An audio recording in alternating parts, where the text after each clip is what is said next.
E vejam só, mais uma vez, ele, e sempre será ele, faço questão de reforçar isso em todos os vídeos, o Aguirre Talento foi contratado pelo Estadão por conta de suas fontes na Polícia Federal. Não são muitos jornalistas no Brasil que têm acesso real a setores da polícia. Você vai ter o Aguirre, você vai ter... Quem que pode colocar? Assim, além do Aguirre. A Daniela Lima, depender do caso, né? Vocês devem imaginar que tipo de caso que Daniela Lima vai ter essas informações de bastidor. Quem mais você tem assim que você pode realmente bater o martelo e falar, cara, esse cara tem o César Tralli da Globo. César Tralli, sim, o César Tralli, que hoje está no Jornal Nacional. Pesquisem no Google César Tralli, vazamento de informações da polícia. Aí você vai ter, terminando que ainda está no UOL, que vez ou outra traz algumas informações lá para o Artinari. O Serapião, que estava na Folha de São Paulo, vai para o Metrópolis, depois vai para o UOL, também tem, né? O cara publicou inclusive o Vaza Jato. Tem alguns jornalistas, sabe? Eles são realmente contratados pelos seus contatos. E aí você fica assim se questionando, como é que essa turma sabe de tanta coisa? Malu Gaspar também, né? Por óbvio, só observar. São jornalistas que têm furos. E eu sei que o Aguirre trouxe um maravilhoso. E eu quero ver o que o PT vai falar para explicar essa situação. Jacques Wagner, o Lula baiano, em mensagem sobre Master, precisava saber como estão as coisas do banco. É o que agora? É acionista do banco? É dono para estar querendo saber? E o pior, não é só o que ele quer saber, não é só o interesse, é o time, o período, a reunião com Guga Lima. Talvez essa seja a matéria mais picante que saiu desde o início desse caso. A PF aponta que conversas do líder do governo Lula no Senado, Jacques Wagner, com dirigentes do Banco Master, mostram um engajamento com as pautas de interesse do banco e indicam a realização de encontros para tratar de projetos relacionados diretamente ao Master. Aspas. No amplo quadro de elementos informativos obtidos a partir dos celulares apreendidos, existem indícios que o senador Jacques Wagner exerceu o mandato parlamentar de forma alinhada aos interesses econômicos do Banco Master. Essa atuação não se manifesta em ato único e isolado. Não foi, ele fez isso aqui e acabou. Não. Tem um padrão, mas em padrão contínuo, sistemático e documentado de engajamento pessoal do senador da República em pautas favoráveis ao conglomerado financeiro, notadamente no período de 2022 a 2025, concomitante com a ascensão da organização criminosa. O Estadão teve acesso com exclusividade a trechos inéditos da investigação. Aí veja. Em 25 de agosto de 2024, Guga Lima fez contato para marcar o encontro e, em resposta, Jacques Wagner enviou um áudio ao empresário, dizendo que queria conversar sobre o banco e também abordar o tema das eleições municipais daquele ano. Aspas, áudio do Wagner. Oi, Guga, rapaz, eu tô dedicando o domingo aos netos, então eu tô desde umas 10h30 indo da casa de um pro outro. Não vai dar pra gente ir, não. Vamos marcar outra hora. Agora, se estiver em Brasília, vamos marcar que eu precisava conversar com você para saber como estão as coisas do banco. O que acontecia nesse período? Quero lhe passar como é que estão as questões da eleição. Aí, se você estiver em Brasília, me fale. Eu tô indo para Brasília amanhã, 8 horas da manhã. Abraço, disse o Wagner. Guga Lima respondeu por escrito. Vou estar em Brasília amanhã à noite. Vamos encontrar sim. Você diz o local e a hora, abração. A Polícia Federal aponta que o período da conversa é o mesmo da tramitação de uma proposta no Senado, que previa o aumento da cobertura individual do FGC e favorecia diretamente os interesses do Master. Era isso que o Wagner queria saber? Queria saber o que do banco? No dia seguinte, Lima enviou mensagem a Wagner dizendo que estava em Brasília. O senador, porém, disse que estava ocupado em uma agenda no Palácio do Planalto. Estou aqui no Planalto e a reunião ainda nem começou. Como você está amanhã cedo? Lima concorda e pouco tempo depois, Wagner lhe informa o horário para o encontro. Dá para você amanhã às 8h15 no meu gabinete? Perguntou. O empresário confirma a agenda. Após a reunião no gabinete, a conversa de WhatsApp entre Augusto Lima e Jacques Wagner registra que o banqueiro encaminhou para Jacques Wagner informações sobre a emenda de interesse do Master relacionada ao FGC. E aí agora? Wagner primeiro disse que quer saber como é que estão as coisas do banco no período da discussão da emenda do FGC e após se encontrar com o Galima, recebe a emenda que o Banco Master tanto queria. E aí, Wagner? Explica aí. A polícia afirma que esses diálogos reforçam as informações já detectadas no celular de Paquito, de que ele também procurou Wagner para encontros e conversas sobre esse tema, como revelou o Estadão na sexta-feira. A sequência de eventos acima, contatos sigilosos do gabinete com Daniel Vorcaro, repasse do número pessoal do senador ao banqueiro, chamada imediata após a publicação da emenda e encaminhamento do texto ao parlamentar, seguido de encontro presencial com nova menção à emenda, configura em juízo indiciário padrão de acompanhamento direto pelo senador Jacques Wagner de pauta legislativa de interesse do grupo investigado. Ontem eu estava assistindo a participação do Dantas lá no Três Irmãos. Falar para vocês, estou surpreso com o Cláudio Dantas. O Cláudio Dantas conseguiu explicar essa questão do Master de uma forma que eu nem vou me atrever a copiar, porque realmente fiquei surpreso com a qualidade da explicação.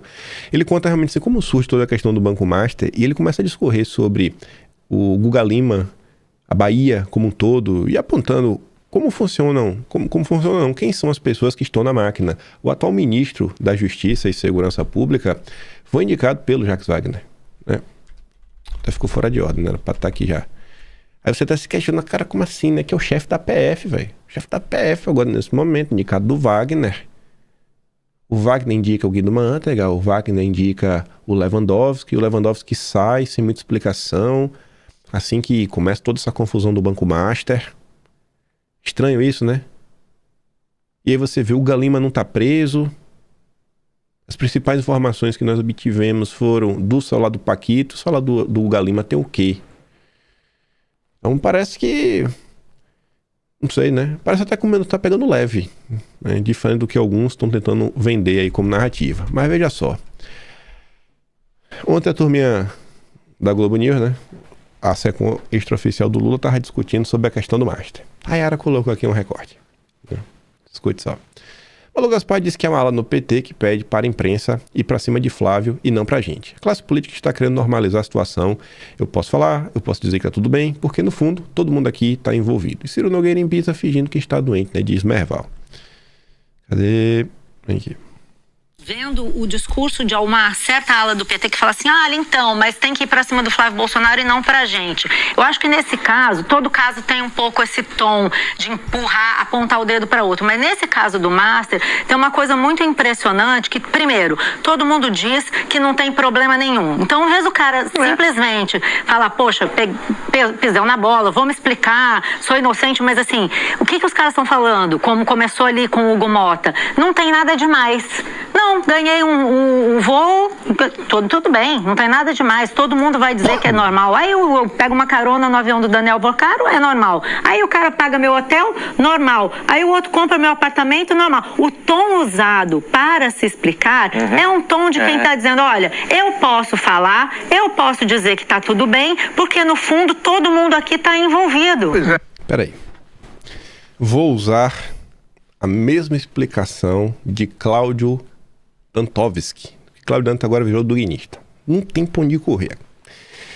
Cláudio Dantas faz uma ponderação que eu acho que é bem relevante para mostrar não só a hipocrisia da classe política, mas a hipocrisia da jornalista de estimação do André Esteves. Como assim, Kim? Vamos cá, gente. Olha só. Desde o início do caso do Banco Master, a gente está abordando sobre tudo. Todas as confusões. Inclusive as confusões relacionadas ao próprio Banco Central. Tiveram várias coisas muito estranhas. Só que veja só. Até começar realmente essa operação como um todo. De verdade. Eu não consigo crer que grande parte dessa classe política, eles podiam até saber o seguinte. Pode ter uma coisa errada ali com o Banco Master.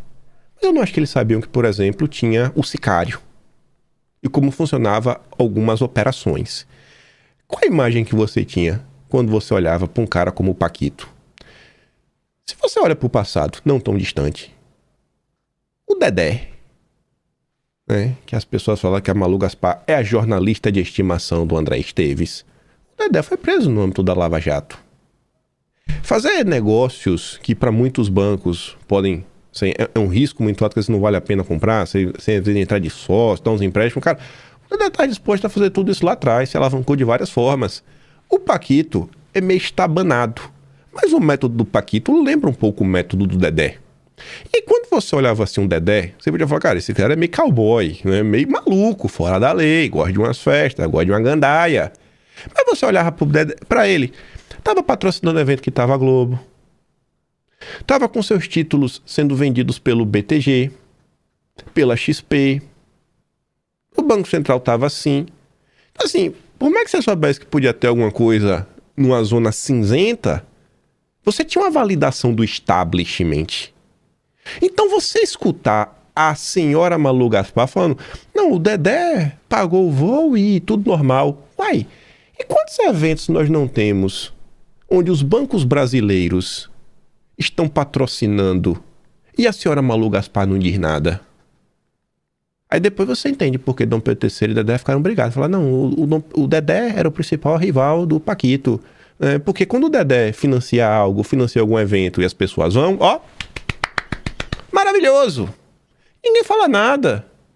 Você vê a Malu Gaspar com essa indignação quando a Veja fez um evento patrocinado pela Refit? Que a Refit é dessa confusão, né? Não teve operação com a Refit também? Você vê essa indignação? Então assim, não é para passar pano para a classe política. É para mostrar a hipocrisia de ambos. Da classe política e do jornalismo. Eles estão tentando pegar essa questão do Banco Master, óbvio, e eles também estão tentando tirar uma lasquinha eleitoral. Você viu que a senhora Malu Gaspar aprontou hoje de madrugada. Pra cima do Flávio. Então assim, não me vem com esse papo de... isso aqui é a coisa mais normal do mundo. Esses patrocínios diversos. Quantos e quantos eventos de lobby não são feitos... Sabe, deu até uma parada nesses últimos tempos, né? Principalmente depois da Magnitsky. Mas quantos eventos não iam sendo feitos por esses grandes grupos? E aí? O da Refit, quando foi feito... Ô, Malu... O Ricardo Magro já era tido como o maior DVD quanto mais do Brasil. Você não falou nada. Você não se levantou para falar nada. Então, assim, é uma indignação muito seletiva, sabe? Muito seletiva, que pega a história e coloca de um jeito que, né, princípios e valores, aquele moralismo denista, mas, rapaz, vocês têm um rabo sujo. E o Eubank, que teve lá parceria com o Luciano Huck? E aí, Malu Gaspar? Tá entendendo? Tá entendendo o que eu tô falando da indignação seletiva? Você pega o cara... Se ele não tivesse sido alvo de busca e apreensão, tu acha que se o caso do Banco Master não tivesse crescido, e aí a gente souber, não era só aquilo, não era só, né, uma atividade financeira cinzenta, tinha um sicário, tinha um grupo de... Assim, um grupo meio complicado, né? Que lembra até uma máfia, como o Mendonça veio comentando. Quando tu começa a ver esses elementos, aí tu começa a ver, teve apartamento, teve isso, teve aquilo outro. O Cláudio Dantas, até no Três Irmãos, ele vai relembrando como foi na questão da Lava Jato, também, questão do apartamento, um triplex. Ele vai comentando, são histórias similares, que seguem se repetindo. É JBS hoje, depois de tudo que aconteceu, ninguém fala nada, tá lá no Conselhão, comprando o Brasil, dona da logística nacional, da infraestrutura crítica nacional. No futuro, se a gente quiser bomba atômica, a gente vai ter que pedir, por favor, pros irmãos Batista para entrar em campo. E você não vê essa indignação. Eu quero ver a Malu Gaspar ser tigrona com todo mundo. Eu quero ver a Malu Gaspar ser essa braba para falar no evento lá do Gilmar Palusa, do Dedé, em homenagem ao Dom Pedro III. Fala aí que é um absurdo. Fale que é um absurdo, minha filha. Vá, desse chilique aí moralista, do Dedé você não fala. Mas vamos lá, vamos terminar de ouvir esse áudio. Essa é a sensação que dá. E esse negócio é engraçado, porque é normal, se você tiver um amigo rico, o cara tiver um aviãozinho e te convidar, vamos lá em Nova York ver o show da Taylor Swift, você ir. Não tem problema nenhum, são duas pessoas privadas. Agora, todos eles são funcionários públicos. Sim. Esse é o problema. E vem cá, na Fórmula 1 do ano passado em Mônaco, que horas vai sair, Merval, os seus comentários sobre quem tava lá? Todo mundo sabe. Fala aí, Merval, dos políticos que estavam na Fórmula 1 em Mônaco. Você que é um cara que gosta de frequentar lanchas também, né? Não sei o que você faz na lancha, Merval. Às vezes sei, né? Fala aí. Mostra que vocês não são hipócritas. É incrível, sabe? Não que eu concordo com a reclamação deles. Eu só quero mostrar que eles são hipócritas. Eles são seletivos na crítica. Com negócios com esses fornecedores. Não é amigo, é fornecedor do Estado. Esse é o problema. Serem funcionários públicos. Não podem aceitar favor. Nem para Taylor Swift, nem para um baile funk não sei aonde. Não pode. Sim. Quando sair da função. É por isso que quando eles falam assim, nós somos amigos. E aquela galera que vai pro camarote do Mário Garneiro, que foi ao longo de várias décadas no carnaval, cadê a indignação de você? Isso não acontece, né? A indignação é só agora, porque é o caso que tem destaque na imprensa, e aí vai remoendo. E eu sempre digo, eles não teriam que explicar as amizades. O problema é que são homens públicos fazendo negócios. Com pessoas que eles dizem que são amigos. Sabe quais são, né? No caso do Gumota, foi um empréstimo para a empresa da cunhada dele, que depois o dinheiro foi usado para comprar uma fazenda. Tá tudo às claras. No caso do Jacques Wagner, teve o crédito cesta e a Polícia Federal ainda aponta a atuação dele no caso da emenda master e também na ampliação do volume de crédito consignado com BPC. BPC é gente pobre. E ainda tem a suspeita de que ele ajudou a derrotar o Messias para fazer um acordo com o pessoal do Centrão, sei lá de onde. Então, quer dizer, tá tudo claro e as pessoas ainda falam, não, olha, não tem nada demais, ainda banca, entendeu? Isso que me impressiona. Nesse caso tem uma coisa, um tom, não sei se é por saber que todo mundo tá envolvido, eu não sei se por achar que não vai ter nada demais, eu não sei, mas tem um tom diferente aí na resposta ao escândalo que é muito impressionante. Só o Ciro Nogueira, nessa confusão toda, ter ido para Ibiza, é inacreditável. Ele devia estar internado no hospital, se cobrando.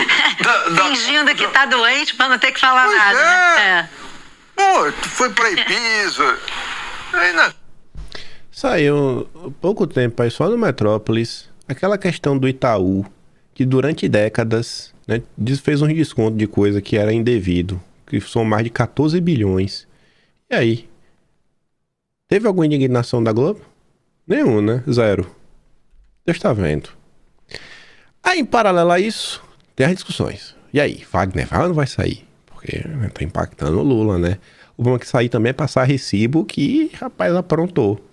Aí tá ali. Temor de impacto na campanha de Lula pressiona Wagner a deixar a liderança do governo. Lula espera que Wagner entregue o cargo na liderança do Senado, dizem aliados. E os aliados sigam aí. Dia sim, dia também... as mesmas notas, né? Todo dia, desde que começou o escândalo, sai nota dizendo que Lula quer que ele saia e que ele não quer sair. Aí o CNN também fala sobre isso, né? Dizendo que Wagner deve se reunir com Lula nesta semana para definir o seu futuro. A Renato dá no meio e diz, Wagner é amigo do Lula, vai disputar o Senado pelo PT da Bahia. Essa reunião não é para apurar nada. A PF já apurou. Acharam dólar e euro em espécie, relógios e um apartamento de 2,4 milhões em Salvador comprado por meio de laranja. O que Lula vai sentar para calcular é quanto custa, em voto na Bahia, tirar o líder do governo do Senado. E aí, qual o prejuízo aí? O que é que a gente vai ganhar em perder com uma movimentação como essa? A preocupação do PT é sempre a mesma, né? PT vê risco de efeito duradouro em situação envolvendo Jacques Wagner. Segundo Juliana Lopes, PT avalia que troca na liderança do governo do Senado não encerraria desgaste da imagem de Lula. Pois é. E aí? Não vai encerrar, tirar o cara do... Não vai. As pessoas sabem. Wagner Lula baiano. Aí, rapaz... Eu falei, isso daí é pouco no meio da confusão que tá acontecendo. O seu Gilmar Mendes ontem foi lá no Roda Viva. Duas coisas que aconteceram. Aqui é só um comentário que é curioso. Ele dá a entender que não vai ter delação. E depois tem um comentário que é mais curioso ainda, que é o movimento da nulidade. A minha impressão é que a delação é uma página virada. Que uma delação que atemoriza tantas pessoas poderosas, ministro Supremo, grandes lideranças do Congresso, o Executivo, não vai sair. O senhor, com a experiência de poder que o senhor tem em Brasília, o senhor acha que tem alguma chance dessa delação sair? Eu tô achando que a gente está falando de algo aqui que já não... E quando o senhor fala que a gente não tem cultura para delação, também os estímulos que às vezes podem ser dados, de se entrega um pouco da delação, mas apostando que uma mudança só queria responder se no você futuro acha que a possa delação... gerar isso também. Eu queria só que antes o senhor respondesse, o senhor acha que essa delação sai? No atual momento parece que você tem razão, mas as coisas podem mudar. Eu não vou assumir nenhuma posição em relação a isso. Eu já... Tá aí, né? Momento, ele acha que não vai ter delação, né? Ele... É curioso, né? Parece que ela tem razão. Eu fiquei, mas como assim parece que ela tem razão, né? Vamos deixar que vocês tirem a conclusão por vocês mesmos. Só que o ponto, que não foi aleatório, e que vai somar outras coisas que também aconteceram no dia de ontem, foi isso daqui. Na boa. Eu acho que o Gilmar foi convidado, ou se autoconvidou pro Roda Viva só por esse momento, para poder falar isso aqui numa entrevista. Depois de tudo que aconteceu na última semana, tudo que Mendonça colocou em pratos limpos, ele veio falar que aqui já há algo de erro crasso. Falando em relação a quê? E o Cláudio Dantas até diz, né? Essa jogada ensaiada para plantar nulidade não vai colar. O que é que o senhor Gilmar Mendes disse? Vou deixar aqui tocando e vou procurar o vídeo da semana passada que teve a discussão entre ele e o Mendonça. Ministro. Na conversa que nós tivemos, por exemplo, se disse, André Mendonça disse que tinha recebido um advogado fazendo proposta de delação seletiva. E aqui já há uma impropriedade. Por quê? A lei não permite que o relator participe ou o juiz participe da delação. O acordo é entre o Ministério Público ou a Polícia Federal e o delator. Então aqui já há algo de erro crasso. Se está participando de conversas ou se está expulsando advogados do processo, isso tem algo de errado. Ministro, neste caso em particular, nesta sessão, o senhor ficou vencido. Mas o inquérito está apenas no início. Com certeza. Pode ser que, em alguma situação, o ministro relator fique vencido. A norma recomenda que, neste caso, o ministro relator perca a relatoria, não redija o acórdão. Na Lava Jato, foi possível chegar numa solução de modulação de voto, de maneira que o ministro Fachin não perdesse a relatoria. O senhor, na condição de presidente da segunda turma, como agirá?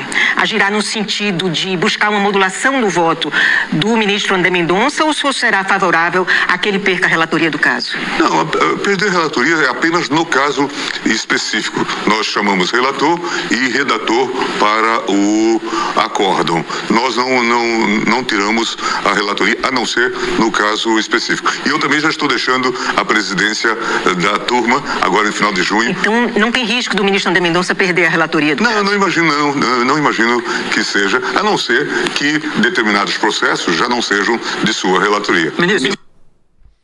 Você tá vendo aí, né? O senhor Gilmar Mendes parece estar com um problema de memória. Ele está sofrendo de rede globismo. Que quando você distorce falas da pessoa e coisas que ela não disse, então que você dá uma modificada assim, nos eventos para criar novos eventos. Não tem um erro crasso aí que recebeu um advogado para delação. Não foi bem assim que aconteceu, ministro. Eu acho que o senhor devia reassistir, né, ao take da fala do Mendonça. Muita gente compartilhou, inclusive, ministro. Matéria da Globo pro senhor, que eu sei que o senhor guarda da Globo. Aspas, né? Não, manchete. Mendonça diz ter recusado proposta de delação seletiva de Paquito e afirma que há setores que tentam criar vício em investigação. Mendonça avisou, né? Olha o que estava nesse primeiro parágrafo. Sem identificar o advogado, nem o caso ao qual se referia, Mendonça afirmou que não participa de negociações para acordo de colaboração premiada. Então, a sua crítica, senhor ministro Gilmar Mendes, que não é, eu vou até dar play de novo, aqui nisso que ele fala, não é função do ministro, tudo mais, participar de relação ao Ministério Público. O Mendonça falou, esse papel cabe exclusivamente ao Ministério Público. Então, não fale que o Mendonça tentou fazer isso, porque ele não fez isso. Ele só recebeu advogado, ministro.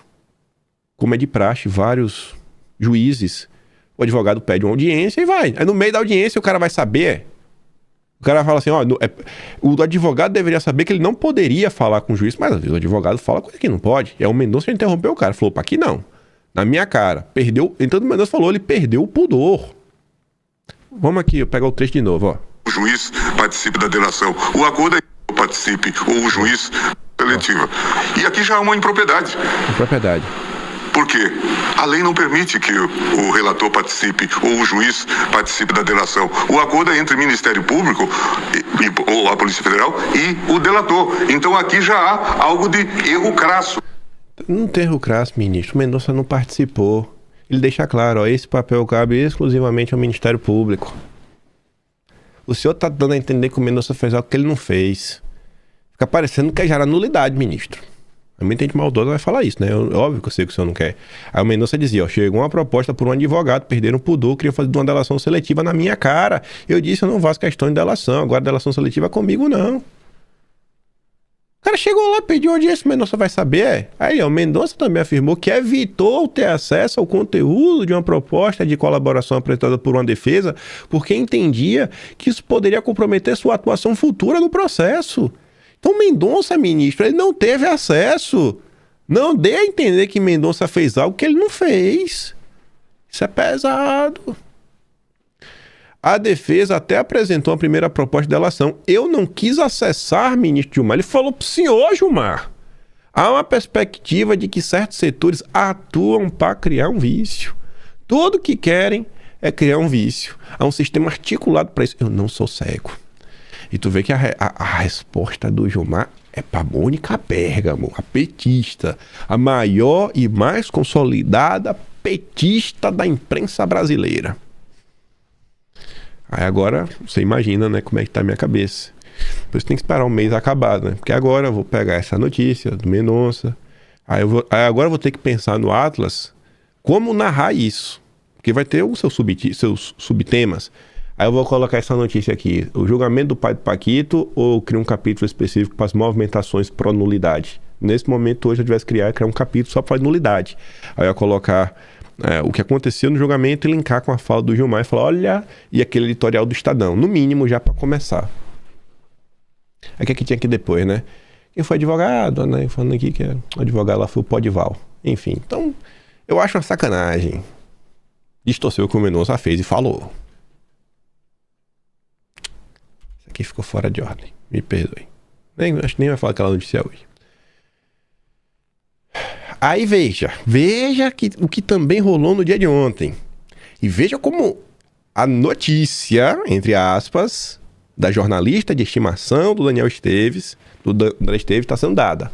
Parecer da PGR pavimenta caminho para Mendonça abrir investigação sobre Dark Rossi. Tá quase obrigando. Por que tem que abrir investigação? Qual é o indício de legalidade até o momento? Qual é o indício de contrapartida até o momento? Qual é a acusação? Qual é a acusação, Malu Gaspar? Se você pega a matéria para ler e fala, não, o indício é porque a pessoa nunca fez um filme. Então, assim, o crime da pessoa nunca ter feito um filme antes.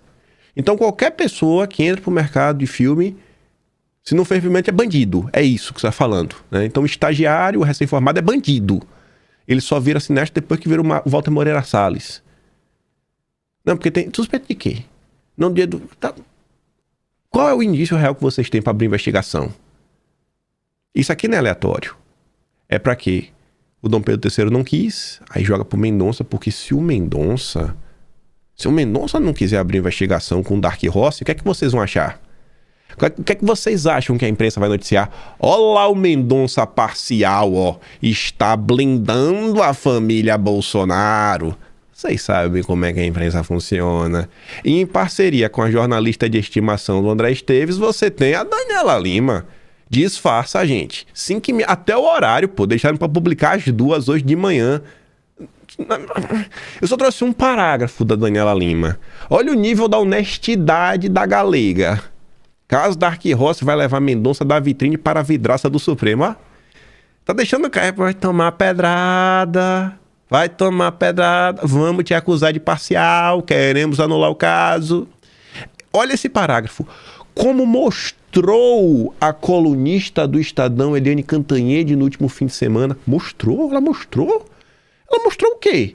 Ela fez uma matéria extremamente enviesada, uma matéria de opinião. Ela deu a opinião dela. Ela não mostrou nada.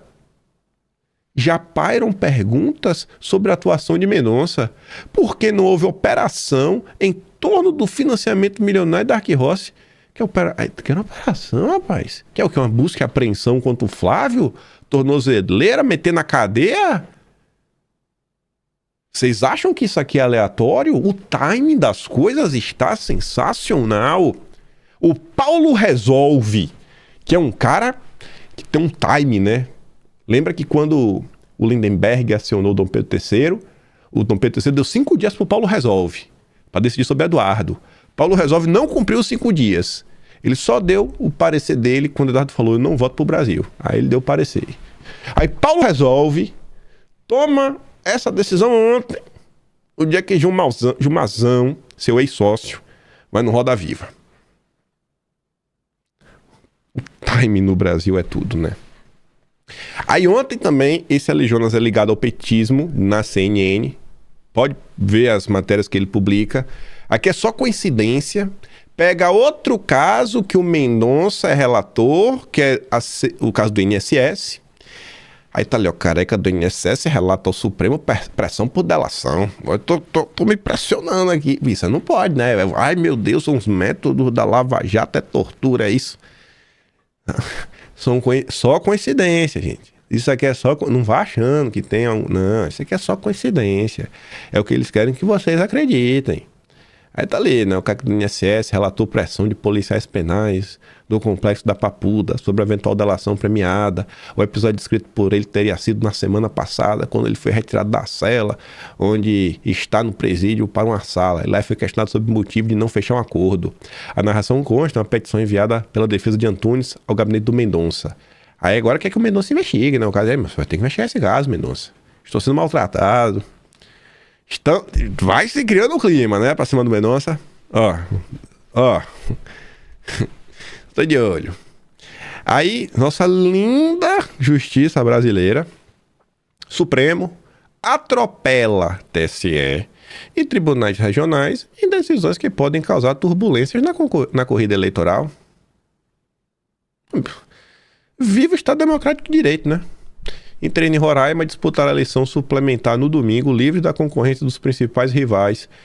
Crise do Rio e anulação de medida de 3 TREs também são exemplos. Aí o Mafinha, eu discordo do Mafinha, mas só para ler o que eu discordo, ele fala assim, ó, o que está acontecendo no Brasil é um golpe de Estado. Mas como ele está esquentando lentamente, só vão sentir cozidos em alguns anos, se isso não for impedido. Aí sobre o Supremo versus o TSE, olha para isso daqui. Olha, a eleição começou, né? Olha para isso aqui. Eu sei que o STF é uma corte recursal, mas não dá para você recorrer em todos os casos ao STF, senão você, para que o TSE? E eu acho, André, que isso é a questão. Tem uma tensão ali entre as duas cortes. Uma que é presidida por um ministro do STF, que é o Cássio Nunes, e a outra que é presidida pelo Fachin, mas onde tem uma ala de ministros bem forte, que tem uma outra maneira de ver as coisas. Uhum. E tá chegando pelo lado, contornando, entendeu? Isso vai dar problema. Você, Ana? Existe mesmo, concordo com a Malu, existe também uma desconfiança, né? Porque quem está no comando hoje do TSE é 2 ministros, presidente e vice, indicados por Bolsonaro. Isso... Tenho desconfiança porque quem está no comando são os indicados de Bolsonaro. E vem cá, minha filha, desde quando isso dá motivo para desconfiança? Bebeu que boa? Essas mocreas da Globo News eu não aguento, não. E fala na maior naturalidade, né? Não, aquele desconfiança do Mendonça, do Cássio. Aí ela até escreve, né? A Flor tá indignada, porque no TSE tem ministros escolhidos por Bolsonaro. O normal pra ela é ter ministros escolhidos pelo partido que ela milita. Continua aqui o besterol. Abre dúvidas em um grupo dentro do Supremo Tribunal Federal. Então, por isso a gente consegue ver mais claramente esse embate.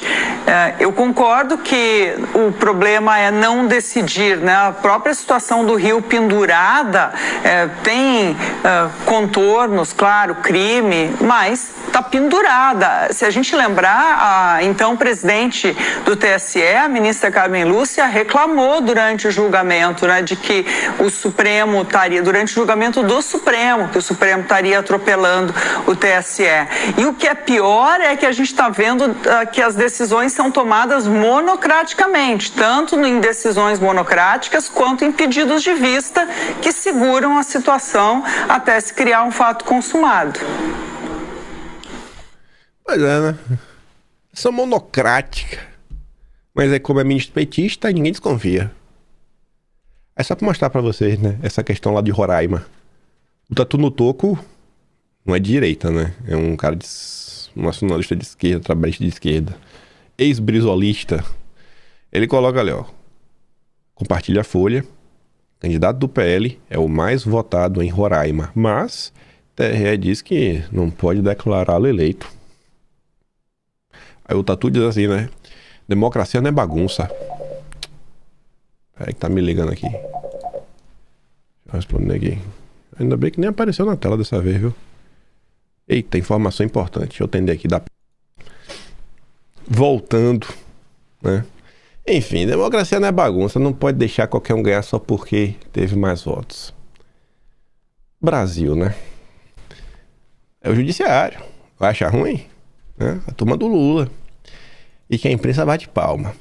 Aí você dá texto daqui. Ontem, Janones quer QG de Lula no condomínio de Bolsonaro para fazer da vida dele um inferno. Eu achava que a vida de Bolsonaro já é um inferno, né? O cara tá preso sem cometer nenhum crime. Mas não, é pouco. Sofrendo das comorbidades, da facada lá do Adélio, ex-psolista. É pouco, né? Então, tem que piorar ainda mais. Aí o Carlos até fala, né? E o tal do Alexandre com suas determinações que visam impossibilitar manifestações num raio ao redor da casa do presidente. O que inclusive foi utilizado de desculpa para prender ele, né? Por causa lá da romaria que ia fazer. Não é romaria, né? Como é? Um momento de oração. Como eu gostaria que vivêssemos em tempos justos, como no passado, a reação seria a mais democrática possível. Não existe lei quando se trata do bolsonarismo. Só existe perseguição, perseguição e perseguição. E aí, pra gente encerrar e começar a falar de eleições, tem muita coisa pra gente comentar. Chegou-se a 8 de janeiro por tolerarmos o que era intolerável, diz presidente do STM. Vocês acham que o problema do Brasil é só a mais alta corte? Líder de uma agenda de modernização institucional, né, do setor militar. Maria Elizabeth destaca as observações do Observatório por Equidade do STM, onde implementou cotas para refugiados, mulheres e pessoas trans. Essa é a modernização do setor militar. Essa é a modernização do setor militar. Se você acha ruim, você é bolsonarista, antidemocrático. Ai, sei o que acho ruim. Aí vamos falar dos bolsonaristas antidemocráticos, né? Já falou de quem está salvando o Brasil. Os que estão atrapalhando sempre, né? Estão lá tentando realmente impedir que a economia brasileira seja prejudicada, enquanto Lula torce para ser prejudicada para poder usar como ativo eleitoral. O Samuel Puxa diz, ó, senador Flávio Bolsonaro se inscreve para falar em audiência da seção 301, contrário à aplicação de tarifas ao Brasil. Alma Fim diz, graças a Deus, temos um presidente de verdade no Flávio. Já o Lula quer tarifas porque acha que elas vão dar vitória para ele. Esquece que não será fácil retirá-las, porque elas não estão vindo da cabeça do Trump, mas de uma comissão de um ano de Congresso americano. Essa irresponsabilidade deveria acender o alerta de todos os empresários e políticos. Vocês estão compactuando com um presidente que quer terra arrasada no Brasil. Vocês serão responsáveis pela própria desgraça. Depois, jornalistas e empresários, não adianta chorar. Saiu também na Folha, Flávio Bolsonaro se inscreve para falar contra a tarifação e audiência nos Estados Unidos. Paulo Figueiredo aí dá destaque, diz: o prazo para inscrição se encerrou hoje e o governo do Lula não se apresentou para a contestação. Ninguém do governo não se inscreveu para resolver. Isso já é uma coisa que você poderia comentar. Não é função da diplomacia brasileira lutar pela economia nacional? Ninguém lá para contestar? É normal um governo agir dessa forma? Aí vamos lá. Eu disse que o tempo me dá razão, viu? Tá me dando muito mais do que eu esperava. Muito mais rápido também. O Guilherme Caetano, do Estadão, publicou uma matéria muito boa. Porque é aquela matéria que não é assim... aliás, em torno... Não, tem nome e sobrenome. Nome e sobrenome. É fulano de tal... Está sendo acusado disso, Beltrano, daquilo outro. Então agora tem nomes, não é mais uma matéria genérica.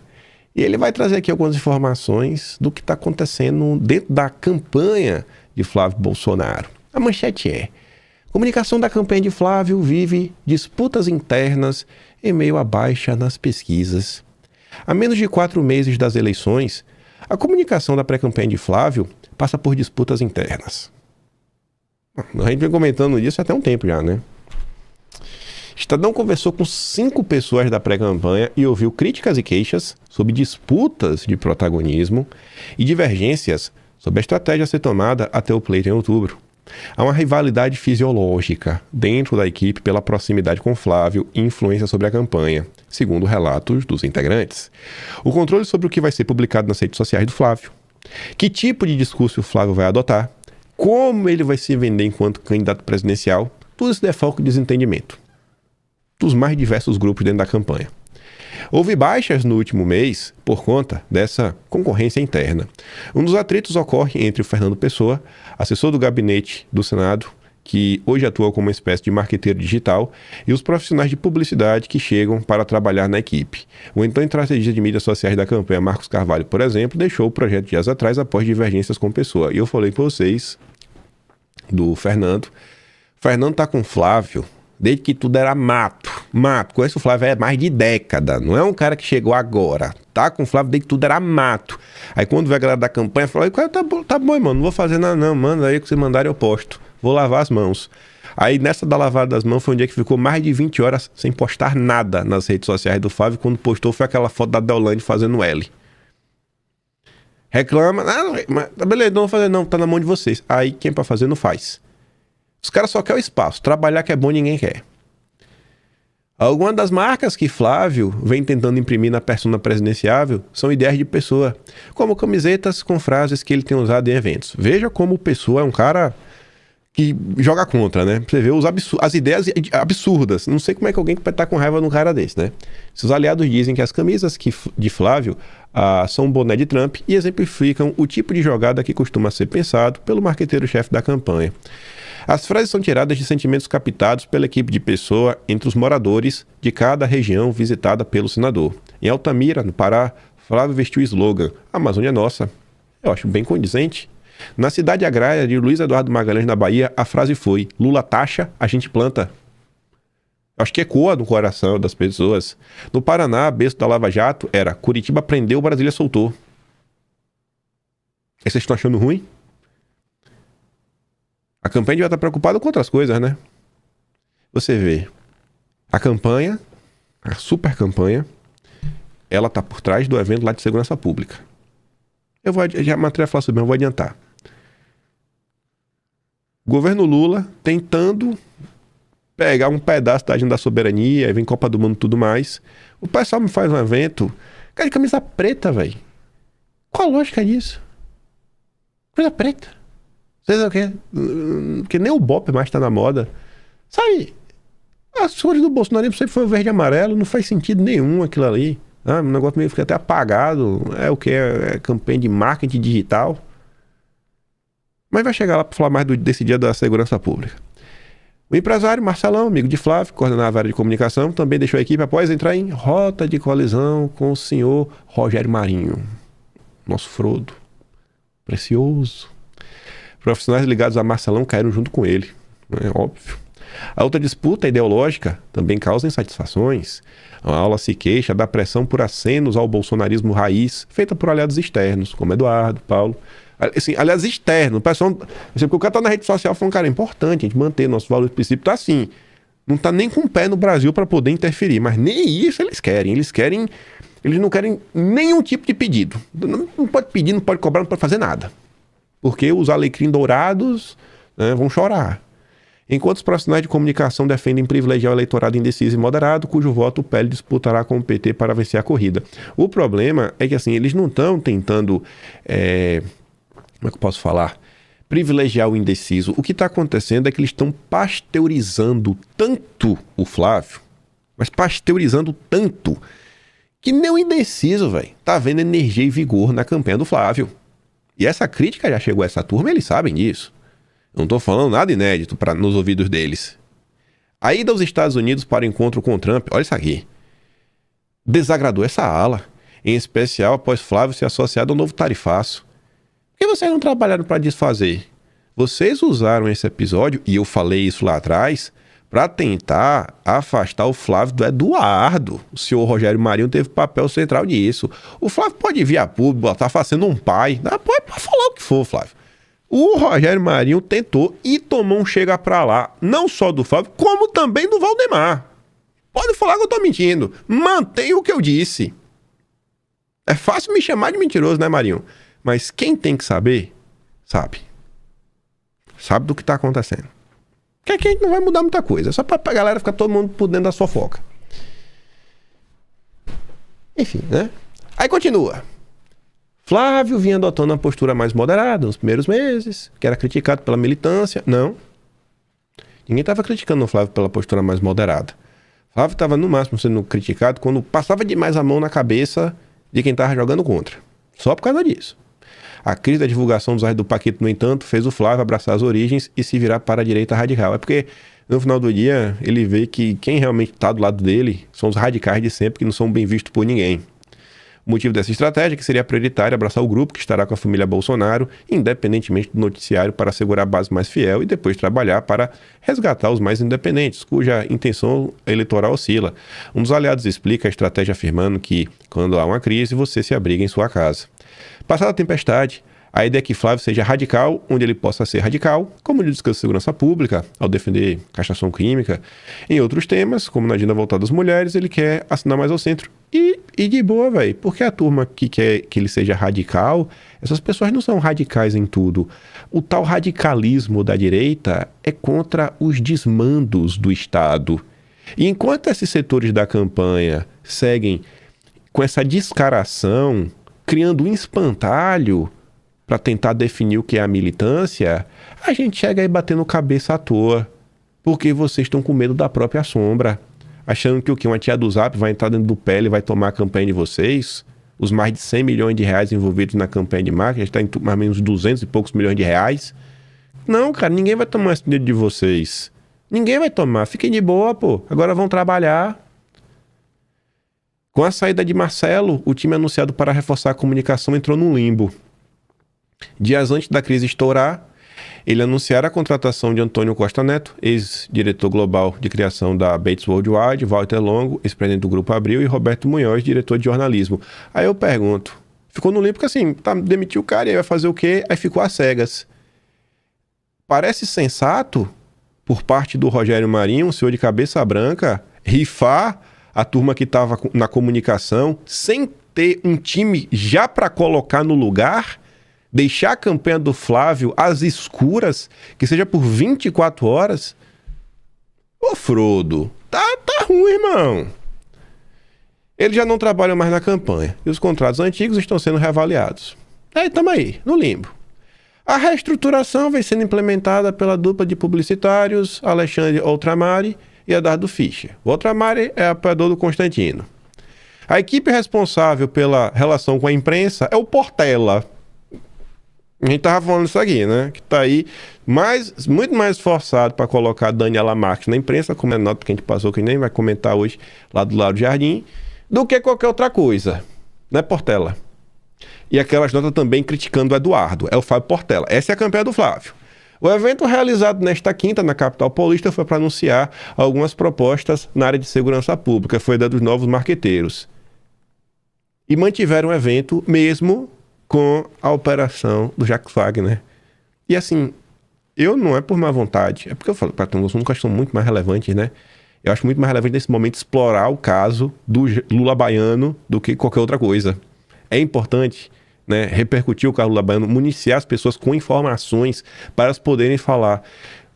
Os marqueteiros, assim, eles são tão ruins de agenda, porque não tem... Ai, já tá marcado, tá pago o ambiente. De boa, perde o dinheiro, faz de novo.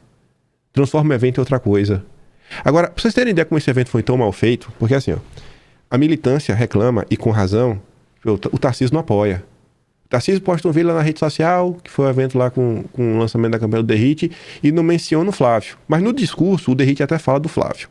Só que vai ter esse evento, você chamou o Moro do Paraná, ok, ligado à segurança pública, você chama o Derrite, o evento foi em São Paulo, e o Tarcísio não foi convidado. Eu vou ficar lá do Tarcísio, cara, nessa situação. Isso é assim, é coisa de princípio, erro de principiante. Como é que vocês não chamam o governador do estado? Vocês não deram tempo de organizar. Quem cuida da agenda do Flávio, que são os irmãos Santini, né? Na verdade é o Vicente Santini, o Nelson tá cuidando muito mais dos encontros para tentar captar dinheiro, né, para campanha, para mercado. Cara, ninguém sabe da agenda do Flávio. Ninguém sabe. Santini, deixa eu te falar uma coisa, Santini. Só no estado de São Paulo, quando você coloca vereador interessado em estar com o Flávio, pré-candidato a deputado federal, junto aos deputados estaduais, pré-candidato a deputado federal de todas as matizes que querem estar com o Flávio, pré-candidatos a deputado estadual que querem estar com o Flávio, pessoas que querem entrar na política no futuro, candidatos a governo, Senado e tudo mais, gente, fora o pessoal da máquina. Se você avisa, Santini, com um pouco mais de antecedência, e você organiza esse meio de campo, cara, no mínimo a gente tá falando de umas 150 pessoas. E cada uma dessas pessoas, nada vai levar mais alguém com ela, nem que seja um filmmaker, para segurar o telefone, para filmar essa pessoa com o Flávio. Só aí já são 300 pessoas para receber Flávio no aeroporto. Já é conteúdo, já é notícia. O Flávio lá comer um pastel na rua, Santini, é 300 pessoas. Mas vocês escondem a agenda do Flávio, cara. O Flávio tem um Instagram que vocês podiam estar avisando com o mínimo de antecedência onde é que ele vai estar. E deixar para a população receber o cara, todo mundo. Mas eu não sei o que passa na cabeça de vocês.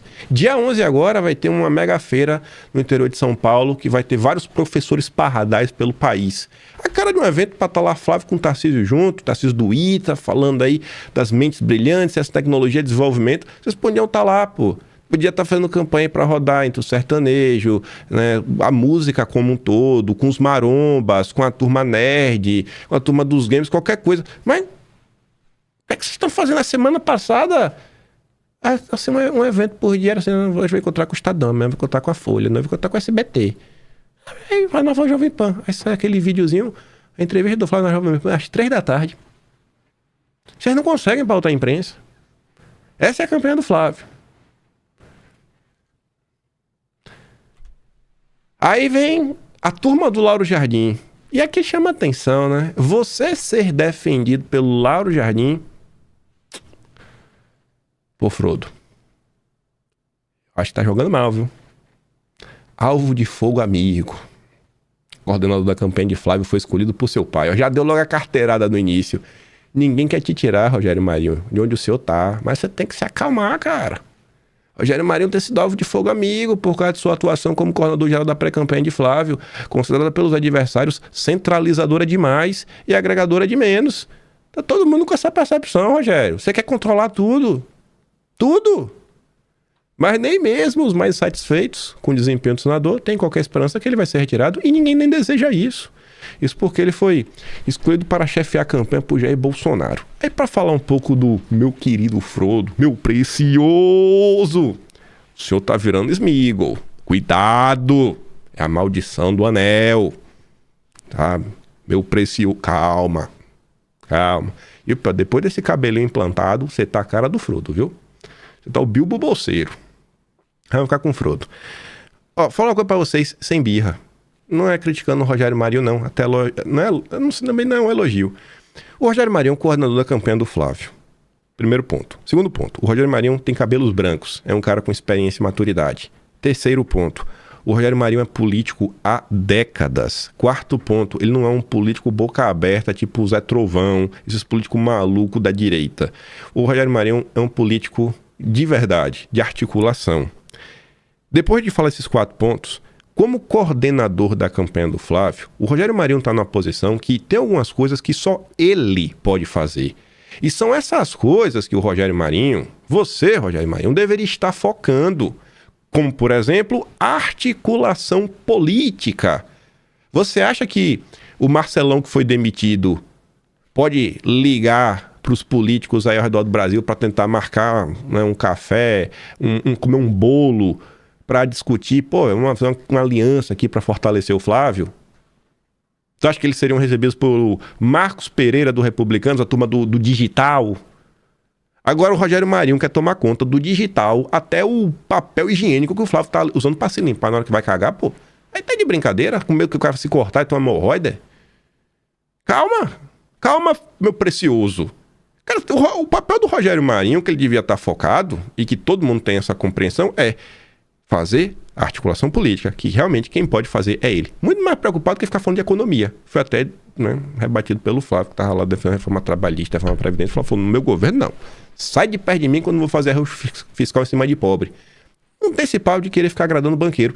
Rogério Marinho tinha que estar nesse foco. Por exemplo, semana passada não teve aquela nota do Rodovalho? Tem uns pontos que é ali, que é muita descaração. Mas falou, falta uma cena aqui, uma cena colar. Cara, esses acenos, eles não serão feitos pela campanha do digital. Não vai ser quem cuida da agenda, não vai ser quem tá rodando junto ao mercado. Pode até ser, para dar um aliso na cabeça.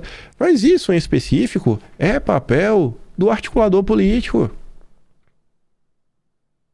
Do articulador político.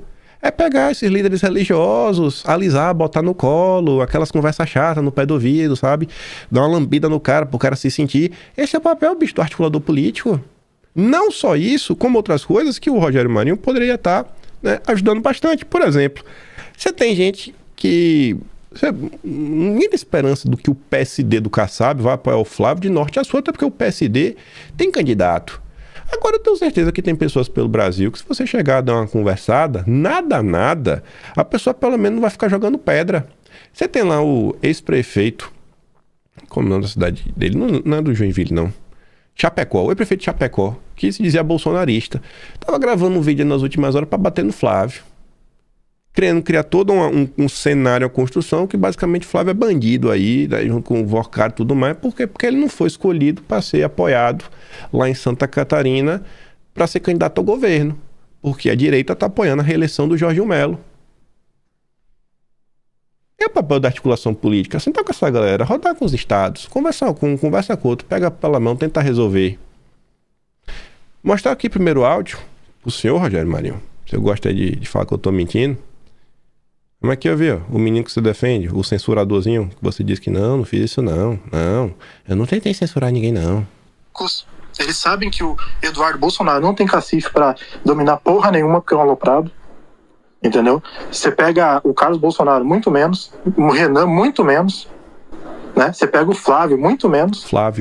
Entendeu? Quem consegue falar com as pessoas fora da bolha, quem consegue trazer voto de pessoal fora da bolha, quem consegue não ter a rejeição gigantesca, né, igual todos eles, é o Nicolas. Entendeu? Não adianta, pode chorar, pode fazer, pode espernear, pode falar o que quiser, entendeu? Vão ter que aceitar. No final, quem vai dominar a direita daqui pra frente vai ser o Nicolas. Então por isso que fica nesse ataque ao Naro, sabe disso, sabe que os filhos são um bando de incompetente, entendeu? Sabe que são um bando de incompetente. Toda vez que acontece alguma coisa, eles vão lá pro Trump falar alguma coisa, sabendo que isso vai trazer rede no Flávio Bolsonaro na campanha dele aí pra presidente, porque toda vez que o Trump abre a boca contra o Brasil, né, fala alguma coisa contra o Brasil, o que acontece? O Lula sobe nas pesquisas. O Lula tava morto em 2025. Política. O Lula tava morto, né? O pessoal que resgatou o Lula. Aí aqui também, ó, Rogério. Vamos com o comentário de uma vez só. Pra você, Rogério Marinho. Flávio é o candidato do Kim Paim e vocês não precisam de mais nenhuma razão para não votar nele. Só essa já justificativa qualquer impossibilidade de voto. Aí eu escrevi assim, ó, o fanatismo da turma do Nicolas tá demais. Já começa a campanha para votar nulo. Isso aqui não é Nicolete não, isso aqui é meio lavajatista.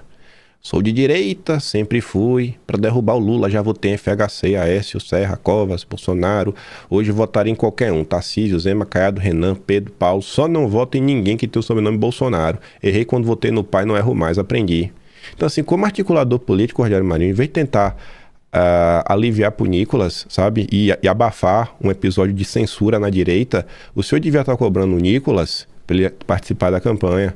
O senhor devia estar cobrando o Nicolas que ele controle a turminha dele, o Space Liberdade, que todo mundo sabe que responde ao Nicolas. O senhor devia estar fazendo isso, cara. Não ficar preocupado aí com o digital do Flávio, o senhor quer agora Twitter, é? Twitter, é? O que o senhor é? Faz o que o senhor faz, pô, de melhor, vai lá fazer articulação política. Tá lá também, né? Falando da galera que tá procurando pelo para não votar no Flávio. Condições para o Flávio vencer. Não tem mais nenhum vazamento comprometedor até outubro.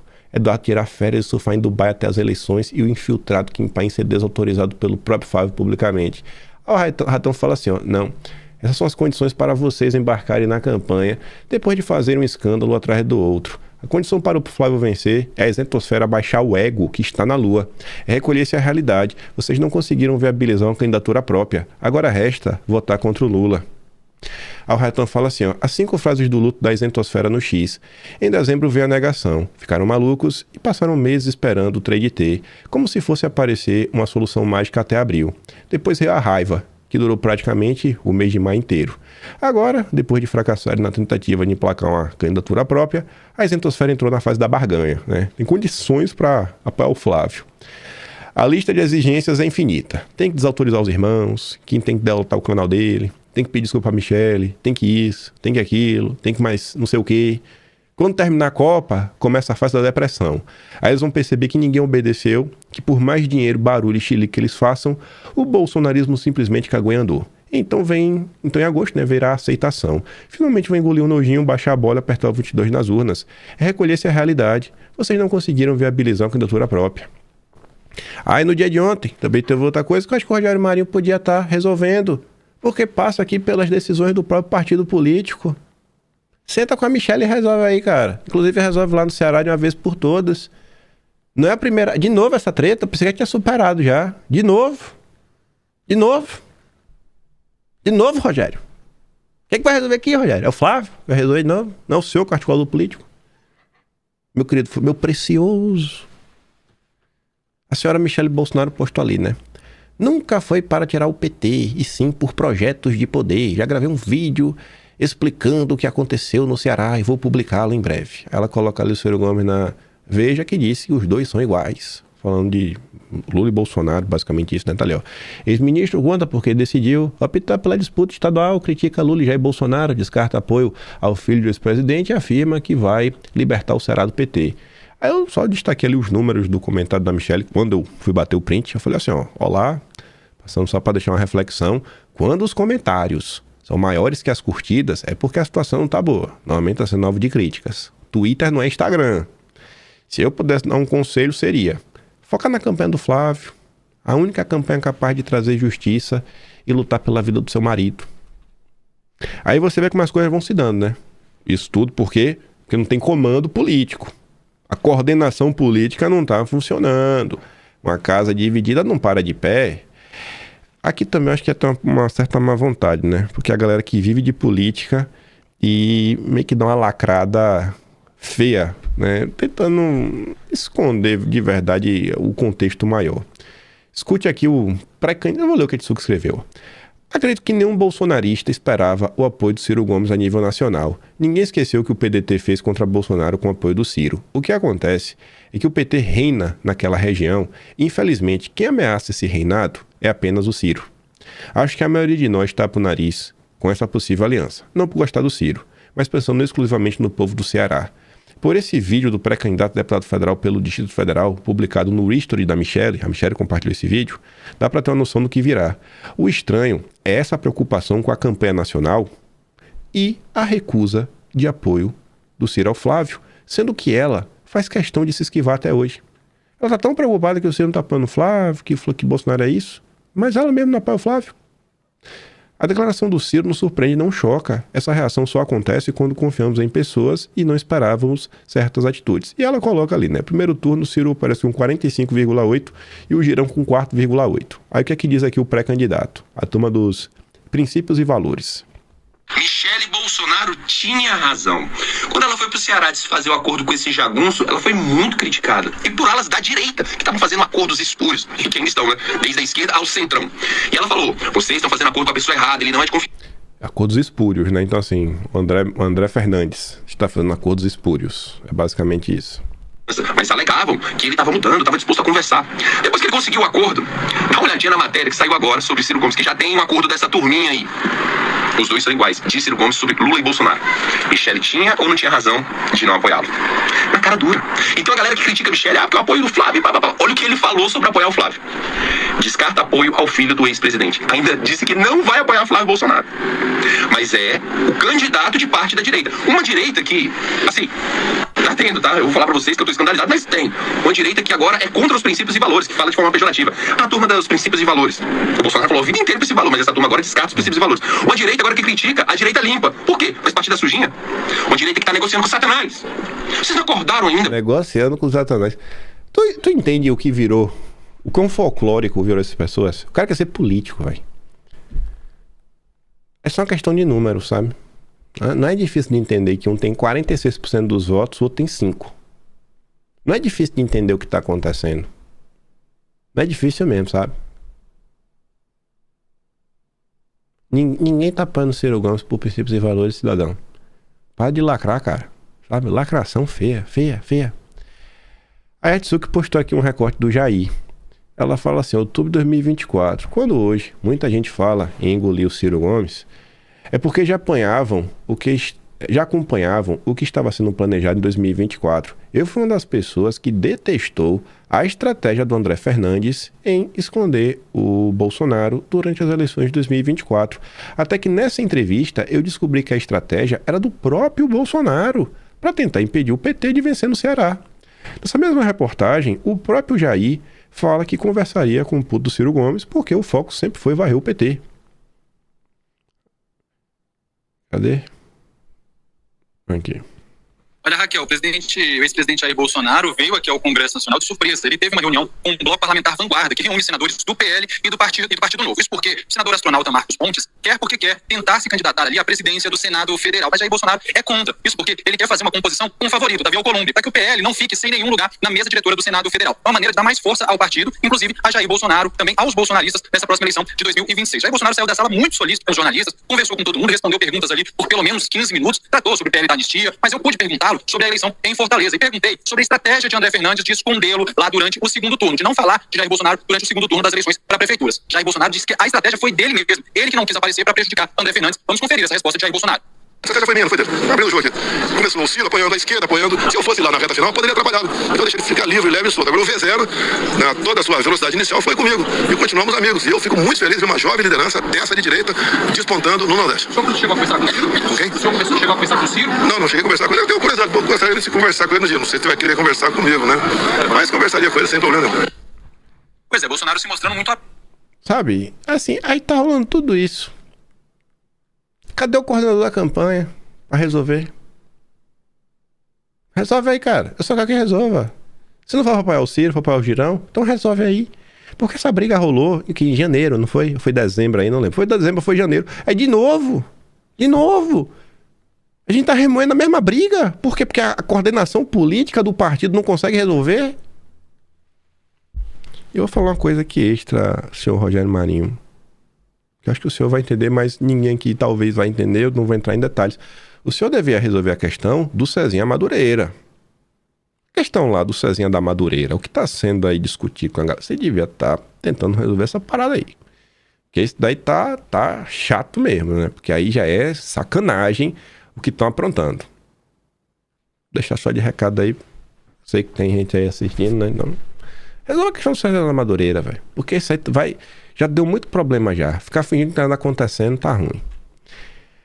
Aí, aproveitando também, eu botei... Podia ter colocado lá atrás, né? A turma do Nicolas, mas eu coloquei aqui de novo. O Rogério Marinho podia estar também tentando resolver isso daqui, porque eu quero falar um pouco do Eduardo. Aí, o que a turma do Nicolas estava revoltada ontem com o Eduardo. Porque o Eduardo falou o seguinte, gente, vocês são livres aí, se vocês acharem que você tem que criticar, critica aí, desce a porrada aí, sem dó, sem medo, nem piedade, não precisa ficar sem de dedinho, não é porque isso, porque aquilo outro. Aí o povo do Nicolas tá com raiva, mas como assim agora Eduardo tá deixando que as pessoas critiquem políticos? Como assim pode criticar políticos? Nós somos intocáveis. Ó. Já é vagabundagem. Por mim, pode moer esses caras. Ah, mas é o fulano, mas é o ciclano, cara. E não conte com a minha benevolência. Aí vem outros, né? Não, mas eu tenho direito de criticar o Flávio. Olha o Banco Master. Eu falo, cara, o negócio do Banco Master, quem mais criticou o Flávio foi a direita, cara. Porque as virgens, né, no meio do bordel, não, eu tenho que criticar. Olha, não, eu sou limpinho, porque se fosse eu jamais seria acusado de corrupção. Ô, seus animais, vocês estão vendo eu sendo condenado agora por coação. Vocês acham que eu coagi eles mesmo? Estejam cientes que o Flávio vai abraçar todo mundo, cara. E tá certo, ele tá no papel dele. Ele tá pegando, tentando angariar o maior número de apoios possível. Muitas das vezes ele mesmo, claro, né, não vai falar isso porque ele quer, tampa o nariz, vai lá, encontra com a pessoa e vambora, vamos tocar pra frente, tem voto, vem. Mas, do lado de cá, tem que dar uma cobrada. Porque, como eu falei, até hoje, passando a mão, dando segunda, terceira, quarta, quinta chance, não adiantou de nada. Então, sendo bom esses caras, exponham eles. Porque é tudo. Ele tá falando, cara, tem que cobrar. Já tentou passar a mão na cabeça 5, 6 vezes, não adianta. Não, mas cobra mesmo, cobra, reclama, expõe o que tá acontecendo. É basicamente isso. Aí a safadeza da turma do Nicolas, ó. Eduardo Bolsonaro instiga militantes a sentar o pau em direitistas que não passaram pano para os 60 milhões do Vorcaro. É isso que Eduardo falou? Resolve isso, Rogério Marinho. O desgaste que o Nicolas está causando, tá todo mundo vendo. Não adianta tapar o sol com a peneira. Aí falando do Eduardo, que vocês estavam tentando afastar, reclamar. Thomas Traubmann. É preciso que Estados Unidos retome a aplicação de Magnitsky contra Moraes. O Gadelha também fala isso. O Dudu tá previsto aí hoje, terça-feira, né? Um jantar dentro do Figueiredo com cerca de 20 senadores republicanos. Quem articula é ele, viu? Brabo. Já pensou, Rogério? Tu fazer um jantar aí também com 20 senadores aí do Centrão aí pra tentar organizar esse meio de campo Flávio? Fica a dica, viu? Fica a dica. A ideia boa de copia, pô. Essa é uma matéria também do Guilherme Caetano, tentando aqui descrever. Essa história eu realmente não conheço, mas ele conta lá o que aconteceu em 2018 e que foi um jantar que teve na casa do Beno e que ali teria sido o embrião do que depois iria ser essa força que o Eduardo tem nos Estados Unidos, né? Que teria começado lá. Assim, como o Eduardo Bolsonaro montou nos Estados Unidos uma rede de contatos que o levaram a Trump e a condenação do Supremo. E aí, para encerrar o vídeo de hoje, vem lá o jurista padrão lá do consórcio. Cortes estrangeiras veem viés político na justiça do Brasil. De jurista. Porque será, né? A mafinha dá no meio. Só quem é mentiroso ou idiota não percebe que há perseguição política contra os bolsonaristas no Brasil. E mesmo negando aí, até países que têm governos de esquerda, como a Espanha, notam isso. Porque é descarado, é exagerado, é mal feito. E tem muita ilegalidade, né? E vai cobrar o preço político de cada um que endossou isso. Porque perseguição política, como a gente viu na nossa ditadura militar, só faz crescer o movimento do perseguido. A esquerda e os liberais somente transformaram o bolsonarismo no maior movimento político desta primeira metade do século e nem perceberam. Ainda não, mas logo vão entender. E é isso. O vídeo ficou meio longo, mas está no pacote, 1:15. Vou mandar esse vídeo que eu dei lá no Telegram. Se gosta do meu trabalhinho, quiser ajudar um pouco mais, você é membro do canal, tem um botão de valeu, tem um Patreon na descrição e tem um Atlas brasileiro. Amanhã vejo vocês, quem sabe veremos de novo o Lula baiano nessas confusões, né? Será que ele vai pedir demissão do cargo hoje, vai continuar no cargo? Eu sei que tem que continuar expondo para as pessoas. Tem muita gente no Brasil que não faz ideia do que essa turma fez. Minha mãe estava conversando com a mãe, me falou que é meio petista. Aí falou, Ana, você viu que o Wagner estava envolvido? Mas ela mal sabia das histórias relacionadas ao Lula, né? Eu falei, minha mãe, tem que contar, né? Contar aí o recadinho que foi pro Lula, o Lula recebeu o Paquito, com coisas muito mais graves. E é isso. Aquele grande beijo, abraço, tamo juntos. Falou, meus amigos. Fui!